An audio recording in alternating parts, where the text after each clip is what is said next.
बरेच विषय होते म्हणजे वरळीचे आमच्या मतदारसंघाचे आमच्या वॉर्डचे अनेक जे विषय प्रलंबित होते. वॉर्ड लेवलला अनेक विषय सुटत असतात आणि काही काही विषय जिथे आयुक्त महोदयांची स्वतःची एक दखल घेणं गरजेचं असतं, त्यांचं लक्ष त्याच्यात जाणं गरजेचं असतं. असे विषय आम्ही आज त्यांच्यासमोर मांडले.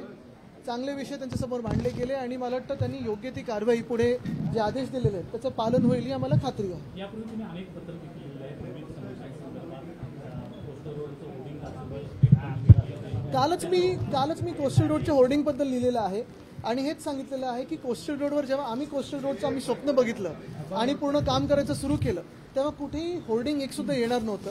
हे जे होर्डिंग जे आमच्या कानावर आलंय प्रस्तावित आहे ते साधारणपणे अमरसन्स गार्डन आणि हाजी अलीचा जो इंटरसेक्शन आहे तिथे असणार आहे. त्याला आम्ही विरोध दर्शवलेला आणि आम्ही सांगितलं की स्थानिक लोकप्रतिनिधी एका ठिकाणी भाजपचे आहेत, एका ठिकाणी मी आहे, मग आमचे खासदार आहेत अरविंद सावंत साहेब, आम्हाला विचारण्यात यावं. तिकडचे स्थानिक जे ALMs आहेत, रहिवासी आहेत, त्यांना विचारण्यात यावं आणि असं कुठचंही कॉन्ट्रॅक्टर माझा लाडका असा प्रस्ताव येऊ नाही. दुसऱ्या गोष्टी म्हणजे जे इतर आमच्या वरळीतले विषय होते, मग एक स्मशानभूमीचा विषय आहे, डिलाय रोडचा विषय जो आम्ही अनेक दिवस घेत आहोत ते आता टेंडर प्रोसेसला आलेलं आहे, जॉईंट CPंकडे ते काम गेलेलं आहे. हे काही विषय जे होते ते आम्ही मांडलेले आहेत आणि आयुक्त महोदयांनी आम्हाला आश्वासित केलंय की साधारणपणे त्या विषयावर योग्य तो निर्णय मिळेल. एक महत्त्वाचं आहे, मी त्यांना विनंती केलेली आहे की आता गणपती बाप्पाचं आगमन होणार आहे आणि आपण पाहतोय की मागच्या वर्षीपासून रस्त्याचा जो घोटाळा झाला त्याचमुळे कुठेही मुंबईत रस्ते चांगले दिसत नाहीत. एक सुद्धा असा रस्ता दिसत नाही जिथे खड्डे नाही आहेत. खोदकाम सुरू आहे, खड्डे चालू आहेत, काही ना काहीतरी काम चालू आहे.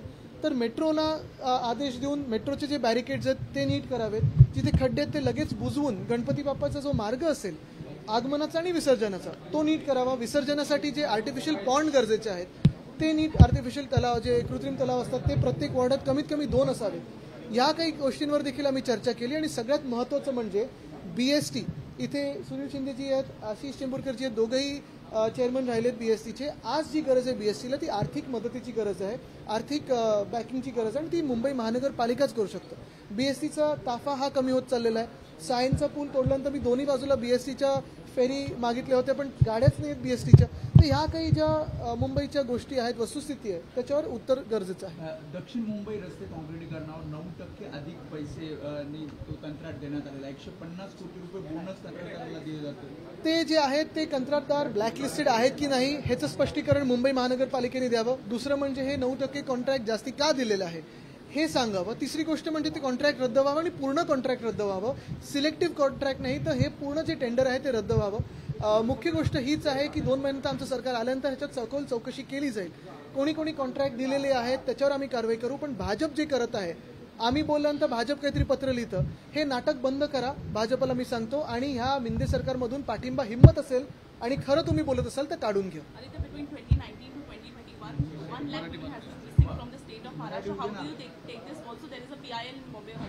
I think let the High Court give some answer on it because the High Court will of course hear the matter. What is very important is these figures are very alarming and after that also how many people. I think what is very crucial in this is what the law department is doing, home department is doing. राजकीय प्रश्न आहे. मनसेने आपले 2 उमेदवार, एक तर शिवडीमध्ये उमेदवार दिलेत बाळा नांदगावकर आणि पंढरपूरमध्ये दिलेत.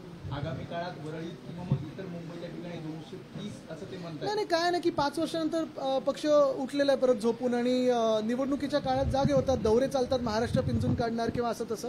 सुपारी पक्ष ते त्यांचं काम करतील, आम्ही आमच्या जनतेच्या सेवेचं काम करतो. 5 वर्षात कोविडचा काळ असताना किंवा इतर काही मुंबईत चांगलं वाईट घडत असताना हा पक्ष दिसला तरी होता का, म्हणून आम्ही ह्यांच्याकडे जास्ती लक्ष देत नाही. सुपारी पक्ष तिथेच राहील. तुमच्या विरोधात संदीप देशपांडे निवडणूक लढतील अशी चर्चा आहे, कारण मला वाटलं बायडन येत आहेत. बांगलादेशमध्ये आरक्षणावरून वातावरण गंभीर होतं. आज शेख हसीना ज्या पंतप्रधान आहेत त्यांनी त्यांचं निवासस्थान सोडलेलं आहे. मला वाटतं त्याच्यावर लक्ष ठेवणं गरजेचं आहे. नुसतं स्थानिक विषय नाही तर आपल्यावर त्याचा काही परिणाम होऊ शकतो का, आपल्या देशावर काही परिणाम होऊ शकतो का. बांगलादेश तसं पाहिलं गेलं तर आपल्या एक बाजूचा शेजारचा देश आहे, इमर्जिंग इकॉनॉमी होती आणि नुसतं डोमेस्टिक नाही तर एक्सटर्नल अफेअर्समध्ये आपल्याला कुठे काही होऊ शकतं का हे तिकडे आपले परराष्ट्र मंत्री आपल्याला सांगतील. अनिल देशमुख यांनी जे आरोप केले होते ते परमबीर सिंग यांनी फेटाळलेले आहेत. I think Bangladesh has been our neighbor. We've seen very good bonhomie between our Prime Minister and her.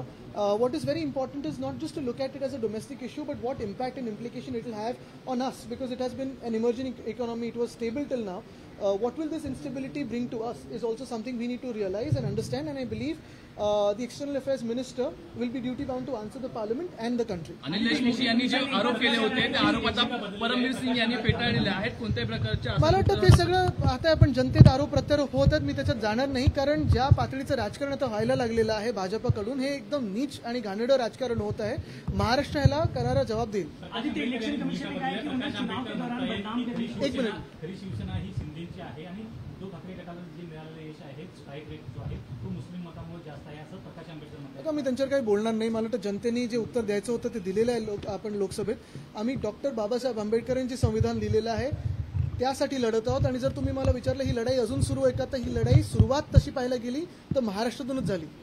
जी वज्रमूठ होती संविधान रक्षणाची सभा ज्या होत्या महाविकास आघाडीने सुरू केल्या होत्या 2022 साली, जेव्हा आमचं सरकार पाडलं गेलं गद्दारींनी, आणि जेव्हा गद्दारींनी पाडलं गेलं त्याच गद्दारांनी संविधानाला बाजूला ठेवून डॉक्टर बाबासाहेब आंबेडकरांचा अपमान करून, महामानव डॉक्टर बाबासाहेब आंबेडकरांचा अपमान करून त्यांचं सरकार बसवलेलं आहे. आमची लढाई ही डॉक्टर बाबासाहेब आंबेडकरांच्या संविधानासाठी आहे. मला वाटतं आता अनेक गोष्टी, म्हणजे मध्ये मी ऐकलं की 25 सीट आम्ही मुंबईतून लढणार वगैरे. मला वाटतं यादी पूर्ण येऊ द्या, आपल्याला कळेल, मला पण कळेल. अरे इथून प्रश्नच नाही आहेत. जिशान सिद्दीकी अरे नाराज आपण- आहेत महाविकास आघाडीमध्ये, कदाचित अपक्ष किंवा महायुतीमध्ये जाण्याची शक्यता काय आहे तुमचं? माहित नाही मला. आदित्य, इलेक्शन कमीशन एक बार फिर से कह रहा है कि इलेक्टोरल डेटा को बदनाम करने की कोशिश की गई, उनकी डेटा सही है. इलेक्शन कमीशन, मैंने तो पहले ही कहा है कि इलेक्शन कमीशन ईसी यानी entirely compromise commission of India है, और ये मैं कहते आया हूँ. हमारे जो केस में उन्होंने जो निर्णय दिया वो होगा, या फिर अगर आप देखें तो लोकसभा चुनाव में भी उनका जो बर्ताव था, हम कुछ बोले तो कुछ गलत करे, भाजपा कुछ बोले तो सही करे.